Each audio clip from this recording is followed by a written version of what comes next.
Chrono. Ta mère t'a appelé Wojtek. Je pense qu'elle t'aimait pas du tout. Mais toi, tu t'es dit ça cogne sec. Pour rapper, t'en as fait ton blaze du coup. Je suis avec Jazzy Bass. Yes. Bonjour. Rebonjour, rebonsoir. T'as sorti un EP récemment sur la route du 314. Yes. Pourquoi sur la route du 314 déjà? Parce que en vrai, je veux sortir après un autre projet qui s'appellera Au port du 314 pour en venir à un album qui s'appellera P-Town. P-Town égale 314, l'algorithme de ma ville. Et voilà. D'accord, merci pour cette réponse. Donc, sur la route du 314, pour arriver au port du 314. Ok, donc tu t'es prévu un petit plan. Un petit plan. Un petit plan. Ça va durer combien de temps jusqu'à la fin? Ben, ouais, bah, je serai déjà mort quand ça sortira l'album. Ah, le posthume, ça cartonne. On va essayer de faire ça vite. On va essayer de faire ça vite, faire ça bien surtout. Faire ça bien surtout, mais vite et bien. Je pense que c'est faisable vite et bien. Donc un morceau qui a quand même... Un morceau de ton EP sur la route du 314 qui a cartonné sur internet, c'est 64 mesures de spleen. Yes. Donc pourquoi tu grattes 64 mesures de spleen? Pourquoi du spleen déjà?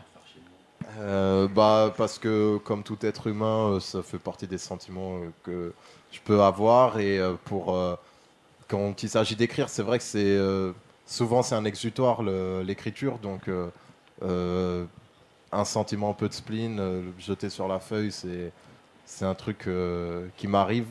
Là, c'est sorti, c'était plus du spleen que de la joie. Des fois, c'est de la joie, des fois, c'est de l'espoir. Et voilà, là, c'était du spleen. Non, en fait, quand on écoute ton EP, on peut se rendre compte que les 3/4 de l'album de l'EP, c'est du spleen, en fait. Sur ce projet-là, ouais. Sur ce projet-là, ouais. Après, le 64 mesures de spleen, en vrai, je l'avais écrit une bonne année avant la sortie du projet. C'était un son qui traînait un peu dans mes tiroirs. Le reste du projet, je l'ai écrit un peu sur un mois. Et on va dire ce mois-là, bah, c'était la vibe dans laquelle j'étais. Le prochain projet, ça dépend des instrus, ça dépend de la vibe dans laquelle je suis et je serai. T'as quand même plus d'un mois quand même. T'as gratté. Ouais, mais là, des textes qui sont. Ouais, il y a des textes qui étaient un peu avant. Mais c'est vrai que j'étais plus dans cet état d'esprit. C'est les chansons, j'essaie de faire des chansons que j'aimerais écouter. Et moi, j'aime bien écouter ce genre de musique, tu vois. Ouais. Donc après, je suis ouvert je vais pas faire que ça toute ma carrière. Je sais que je prévois d'autres trucs, tu vois. Et l'ego trip, c'est pas trop ton truc? Bah, à la base, je suis d'une école archi ego trip. Tous, je pense qu'on est d'une école archi ego trip. Mais là, en ce moment, c'est vrai que je m'amuse plus à faire de l'anti-ego trip. Par exemple, sur le projet, j'ai fait ce putain de jazz où c'est plus de l'anti-ego trip. Je dis la vérité sur moi, je dis que je suis une belle enflure et une belle merde, plutôt que dire que je suis génial, parce qu'il serait mentir. C'est l'inverse de l'ego trip, en fait, on se rend compte. Voilà, enfin, mais tout en le faisant avec un aspect fédérateur, on essaie de, ouais, je suis ce putain de jazz et que ça plaise, tu vois, ça peut être aussi plaisant qu'un ego trip. Donc, on peut se rendre compte qu'il y a aussi un jeu de mots, parce que ce putain de jazz, et c'est un morceau, l'instru, c'est une instru jazz, en fait. Il y a du saxo. Ouais, c'est pas du grand jazz vu que c'est George Michael. Mais c'est George Michael.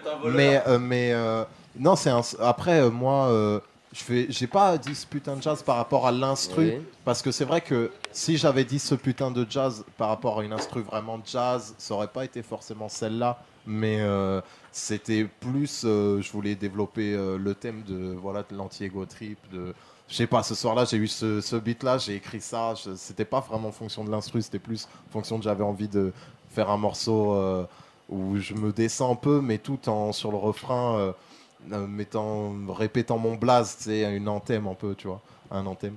Donc voilà.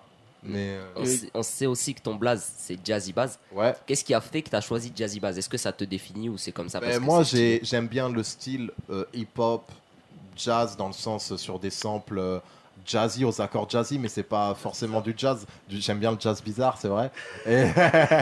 Et d'ailleurs maintenant je suis Jazzy Bass aka Jazz Bizarre, mais c'est souvent des samples de soul, c'est des accords jazzy, mais je peux écouter du jazz pur et dur, des standards de jazz, mais c'est pas la musique qu'on fait, on fait du hip-hop, mais sur des samples, dans une atmosphère jazzy, on va dire. Mais justement, en parlant de ça, l'entourage, c'est des beatmakers aussi ou vous faites appel à... Dans l'entourage, non, il n'y a pas. Il y a DJ Lo, qui est un très proche de la famille, qui est beatmaker. Il y a Flav, qui fait des beats aussi, mais sur l'album de l'entourage, c'est des gens avec qui on travaille, mais qui font pas partie du collectif, non. Ok. Donc que ce soit pour tous les projets après de chacun, voilà, vous faites appel à... On travaille soit avec... moi, je travaille avec des gars de mon autre collectif que j'ai, qui s'appelle Grandeville. Dedans, il y a des beatmakers comme de Jimmy Woo, Lubensky. Et sinon, on fait appel à plein de gens. À droite à gauche, les rencontres, les gens dont la musique nous parle, tout simplement.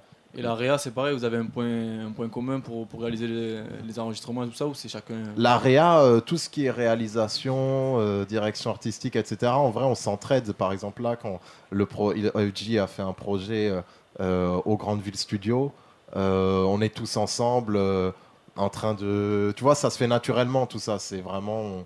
On se donne des conseils, tiens, tu devrais faire ci, ah ouais, vas-y, ça j'aime bien. Et pareil, moi, quand j'ai fait mon projet, les potes étaient derrière, c'est... En famille, tu vois. Ouais, le groupe suit. Voilà. En fait, t'as pas vraiment répondu à ma question. Je ouais, t'ai demandé excuse-moi. Pourquoi t'as choisi le blaze Jazzy Bass? C'est quoi dans ta tête qui a fait que tu aies choisi ce blaze? Ah, mais j'avais pas entendu ta question et je n'aime pas cette question. Parce qu'il n'y a pas de réponse en fait. Non, en vrai, à la base, j'avais un blaze où il y avait le mot base.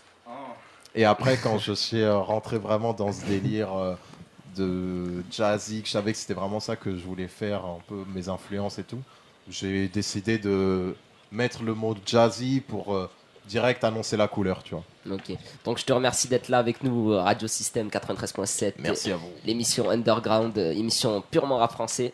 Donc on va enchaîner avec un morceau d'FG, Ennemi Public, et on se retrouve pour son interview. Toujours un contre-temps, frère, qu'est-ce qu'il y a?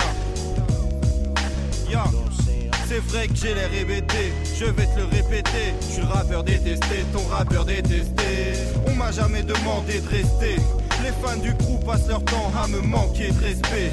L'entourage, c'est le feu dès qu'on se lève. Mais j'y suis juste parce que Necfeu c'est mon frère et que j'ai le permis.